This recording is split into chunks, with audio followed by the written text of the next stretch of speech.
Time now for sports on 104.7 The Cave. Here's Ned Reynolds. Mike, the intern, Ned Reynolds, in the studio on a Monday morning. So usually we talk about the Chiefs first, but we already talked about them. Let's talk about college football.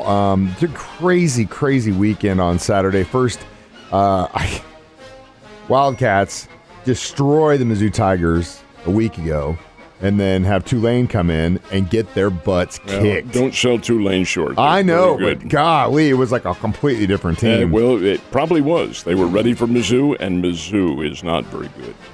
I know Mizzou fans are going to come down on me with a hammer and sickle and all that sort of thing, but no, they're just not a very good football team, and Kansas State was able to handle it. Tulane is. They're Conference USA. They've played a very good schedule. I remember they played the Bears a couple of years ago and really ran the Bears right out of the ballpark. But over and above that, Green Wave can play a tough game for K-State. It was. Any other surprises you saw over the weekend? I'll tell you who's coming back. It's KU. Yeah. They played Houston, and that's a good Houston team, number 10 in America at one time, and belted the devil out of them. That was a very nice win for the Jayhawks. They're on the way back. It's been a long time coming for KU as far as their football program is concerned. All right, well, we will save the best for last when we talk about the Missouri State Bears and what they did in Fayetteville on Saturday night. But the Chiefs obviously had the weekend off. They won against the Chargers Thursday Night Football. Denver looks like garbage, man. I'll just say I know I'm biased. You really can't make a prediction this early because there are two items that bother me a little bit. Number one, I hope the Chiefs weren't watching that game with Indianapolis yesterday because that talk about garbage. That was garbage. 24-0. Indianapolis is shut out with Matt Ryan, the quarterback. What is this? They're not very good, and that's who the Chiefs play. Anyway, beside that, here the Arizona Cardinals are playing the Las Vegas Raiders. And this game is forced into overtime. Arizona's fair. This bothers me, I'll tell you why. The Raiders lose the game in overtime when one of their running backs fumbles the ball and the kid picks it up and runs it in for a game-winning touchdown. End of the game in overtime. These things, and they are snake bit. Las Vegas hasn't played well. They're snake bit. These things have a way of turning around. And Las Vegas is the kind of team to turn things around. It's not a prediction that they're going to do that, but I've seen this happen before. Then the Denver game, the Broncos played the Houston Texans, who aren't very good. Denver got off to a slow start in this game. Fans are giving them hell. But finally, they got things turned around, and Russell Wilson was able to get a touchdown pass out of it and win it 16-9. No, they aren't in sync yet, but I think Denver is probably going to be somewhere along the line. That also bothers me a little bit. But we'll see. We'll see what happens. The season has such a long way to go. Yeah, and it's definitely a league of attrition. And then of course the Raiders Cardinals game. Raiders, the beginning. It's kind of the same. We talked about this as far as some of the chocolate chips action this weekend. You look at your phone, you're like, oh, that's done. Same thing with the Raiders and Cardinals. I look back and I'm like, oh my God, it's an overtime. How in the hell? So it made me feel better as far as how the Chiefs played the Cardinals, but the Raiders, man, barely holding on. They go back to overtime. Cardinals come back and win. Way it is. Chiefs are 2-0 in the AFC West, and that definitely makes me feel good. Any other surprises across the league yesterday? How about the bad fortune of the San Francisco 49ers? Oh, my God. They have Trey Lance, who is their young and up-and-coming quarterback, out for the year. Broken ankle, but they do have, and we made note about this last week or 2 weeks ago when Garoppolo signed back with the 49ers. Of course, he didn't know this was going to happen. But there he is, steps in, and they get a big win over Seattle, 27-7. And then suddenly, he's the conquering hero in San Francisco. Right.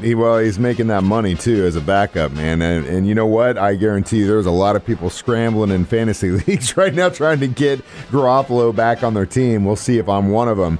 Last but not least, another early season college football coach gets the axe. You think it's a little too early for these firings? No, because this team, Arizona State, has not played very well at all, ever since, I should say, that Herm Edwards, the former Chiefs coach, took over their program. It just hasn't really manifested itself into a challenger in the Pac-12.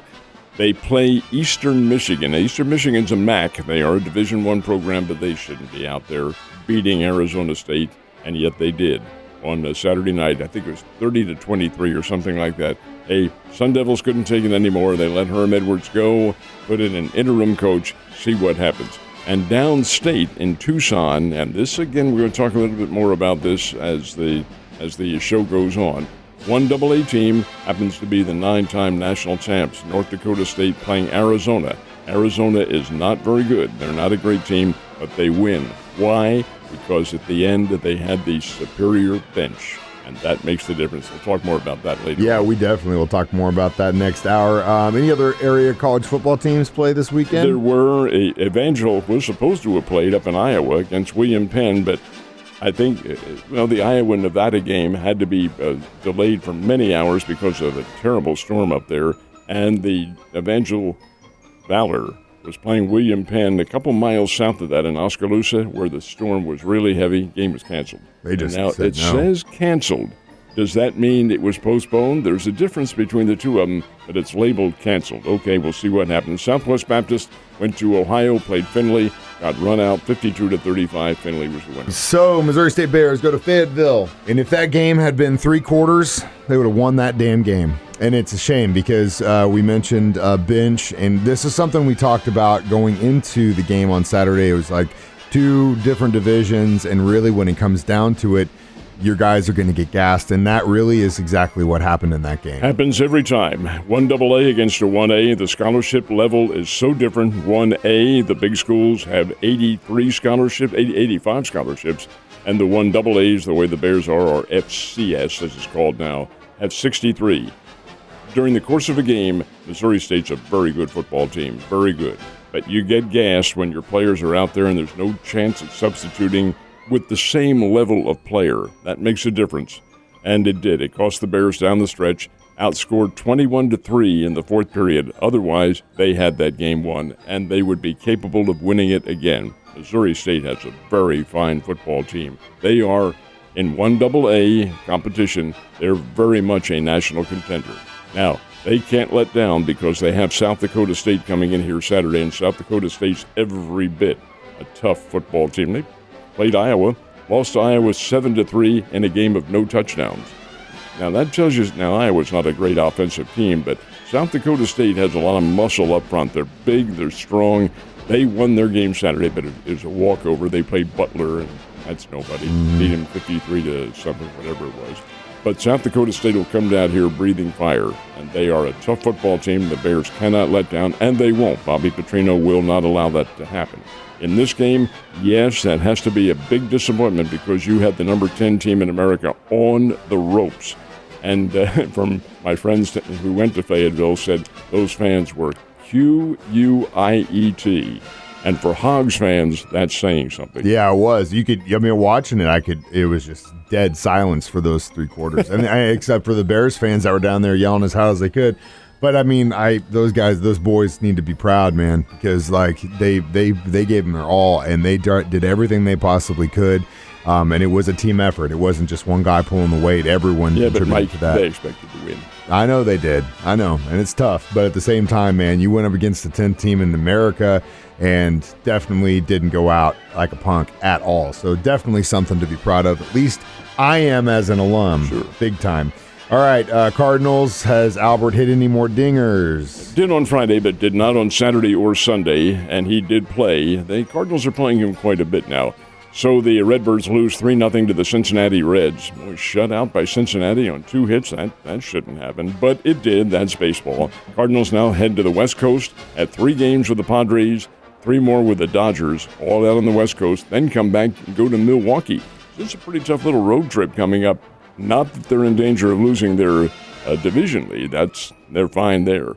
But Albert would like to get 2 more home runs and get to that 700 mark, but we'll see what happens. San Diego and Los Angeles are championship contenders. Wouldn't be kind of funny for him to do it on the West Coast? I know everyone wants him to do it in St. Louis, but I think it would be hilarious and kind of fitting if he did it over on the West Coast too at the same time while wearing a Cardinals jersey. Speaking of which, Springfield Cardinals don't have very many games left in their season, do they? They have none. They played their game last night, lost, won. One beat the Tulsa Drillers by a score of 7-2. Finished the season at 68-70. Now that's not bad. That's an acceptable record, but it doesn't get them in the playoffs. Wichita and Tulsa will be the division semifinalists for the Texas League. But the fact is, Springfield had some up moments, including a home run yesterday by Mr. Walker, who's a very nice player. Anyway, season has come to an end. Exciting season. Hope for better things next year and hope for those necessary improvements to come through. Yeah, absolutely. And what about the Royals? How are they looking? Royals got shelled by the Boston Red Sox 13-3 yesterday at Fenway Park, but the Royals still have games remaining. Of course, Major League season is 162, minor league is 138. So there's a couple weeks to go yet before the regular season comes to an end. No, Major League Baseball is pretty much the only thing that's left of baseball happening right now, but football's back, and I'm loving every minute of it. Ned, you have a great Monday.